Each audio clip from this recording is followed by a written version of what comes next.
You know, the Bible tells a number of interesting stories. Wait a minute. That's enough. I can only take this so far. As I was saying, the Bible tells a number of interesting stories about building and rebuilding and restoring sacred sites and holy places. So far this morning, as you may have noticed, we've heard about 3 of those.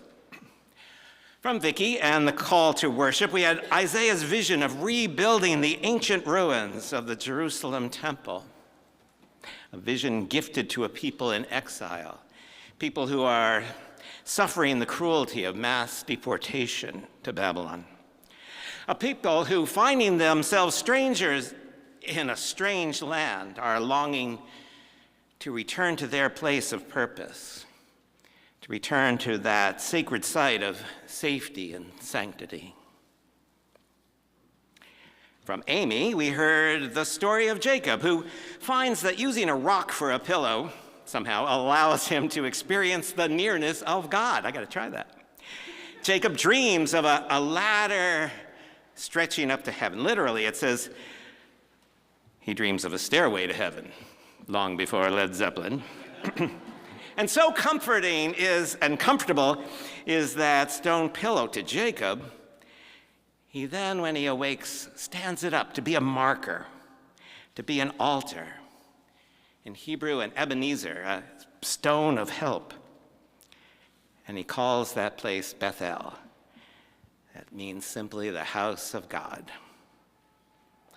And then from Cynthia, we heard another strange tale, the story of Peter's mountaintop experience with the Transfiguration. Not a dream, but perhaps a daydream, a glimpse of Jesus as he really is. And Peter responds with his own vision of building 3 dwellings or shrines or tabernacles up there on the mountain for the 3 giants of the faith, Moses and Elijah and Jesus. These 3 stories have in common the deep human desire, the yearning for sacred space. These stories, and a lot of similar biblical stories, all point to the need to mark a gathering place where God and God's people could come together for worship and for work, for prayer and for play, for inspiration and for transformation. Let's look first at the strange story of Jacob at Bethel. On the road again, wandering far from home, Jacob finds himself alone, finds himself really alone, a stranger in a strange place. And then Jacob has this dream. And through his dream, he comes to understand that he is never alone, that we are never alone. Even in that strange place, in that foreign land, Jacob is in the presence of God. He is in Bethel, the house of God. I love this story, how Jacob finds himself there as the sun is going down and the darkness is enveloping him. The only pillow that Jacob finds is this stone to lay his head. It always makes me think of the famous Massachusetts dance festival, Jacob's Pillow, named after a large cushion-shaped rock which evoked in the minds of biblically minded 18th century Massachusetts settlers the story of Jacob and his rocky pillow. But mostly, when I read the story, I think of a hymn inspired by this story of our wandering friend Jacob. Though like the wanderer, the sun gone down, darkness be over me, my rest a stone. Yet in my dreams I'd be nearer, my God, to thee, nearer, my God, to thee, nearer to thee. And you know, there in Bethel will rise years later a temple dedicated to God and to God's people, a sacred space in that sacred place.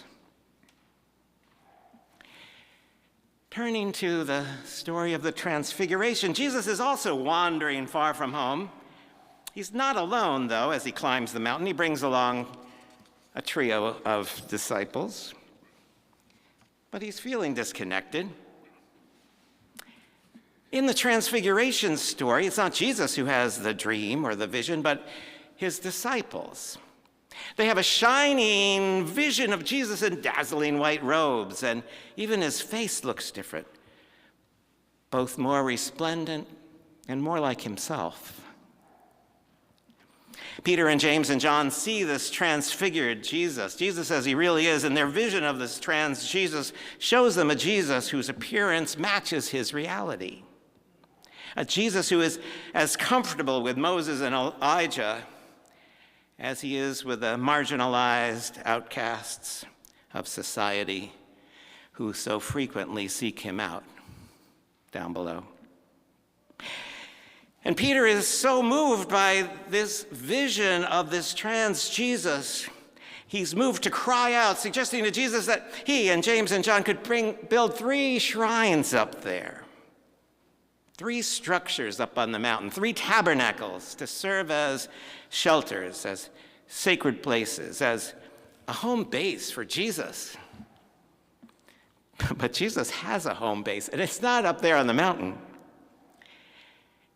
It's not an isolated place, but down in the middle of the people, in the middle of the people's needs. That's the sacred space of Jesus, always, and that's where Jesus is about to return as the story goes on. As we just sang, on mountaintop, on city street, our Savior Jesus Christ, we meet and follow him, nor count the cost to serve the hungry, lone, and lost. Jesus belongs not just on some faraway mountaintop, but in the towns and the villages, the highways and the byways, surrounded by people who look to him for inspiration and salvation and transformation. And as for a sacred place, a gathering space, a home base, Jesus finds that home base in the bustling village of Capernaum. In fact, he finds it in Peter's own house, there in the middle of that bustling village, a house that becomes JCHQ. Today, as we are celebrating our church's 190th birthday, as we've heard, as you can see, we've baked a very large cake for the occasion. I just need to look out and say, 190 looks really good on you. As you might know, if you read this week's email blast, and who doesn't, this is our congregation's 3rd building. The first one, lovely as it was, lasted only 23 years before it was deemed too small and too far away from the center of population down there on Houston Street as the city was expanding northward. The second building was very, very, very big. But it also ended up being too far from people as folks in the 1880s and the 1890s moved up here to the country. And so, after less than 40 years, it too was torn down. The building we're in now has stood on this corner for almost 130 years. And it hasn't fallen down as of yet, but it's had a hard life. And it's been put to the test. And it has housed and it has enabled some amazing work. Today marks the next phase of our capital campaign, as Rufus told you. And our effort is really and literally to keep a roof over our heads. As Rufus articulated so well a moment ago, and I quote, "This landmark serves as the engine for all of this church's work. It shelters the center of radical welcome and is a catalyst for care and innovation." Why does Rufus sound like Ken Guest? I don't know. We'll hear more about that in a few minutes, about where we are in this campaign. But I have a few thoughts to share about why we're doing all of this in the first place. Why does it matter? Why does it matter? You know, it's funny. Our capital campaign team began talking to some of you about the building a few months ago, and we'd love to have conversations with each of you in the coming weeks and months. I have been loving those conversations, and it's not because I'm so big on begging for money, or I'm very good at it either, but because in the course of those conversations, we have been hearing what's important to each of you about saving this building, why it matters to you. Maybe I missed something, but in none of those conversations so far has anyone said, you know, I just want to preserve the shining architectural example of late 19th century scientific eclecticism. Not yet, anyway. Nope. What people talk about is the work that goes on here, the work that we all do together, the work of love and justice that's enabled by the building. If they speak of the building itself, it's as a symbol of hope and caring, a symbol of community and resistance, a place to encounter God in worship and in the work, a place to belong. Fundamentally, this capital campaign isn't about the past, it's about the future. Because the church, if it's being the church, is always about the future. I was struck by the film Conclave when Cardinal Benitez says so movingly, the church is not the past, the church is what we do next. The church is what we do next. In my 40 years here, I've come to know Jesus in a very different way, through who all of you are and what all of you do. And yes, that Jesus is a shiny, transfigured Jesus, but for me, Jesus shines in a different way than he shines for Peter up on the mountain. For me, Jesus shines in his compassion. He shines in his mercy. He shines in his love for the neglected, the ostracized, the trivialized, and the marginalized.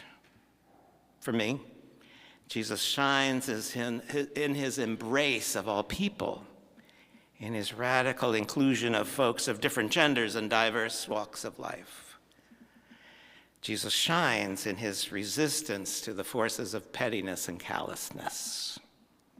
Jesus shines as a challenge to anything that smacks of hatred or cruelty. That's how Jesus shines for me.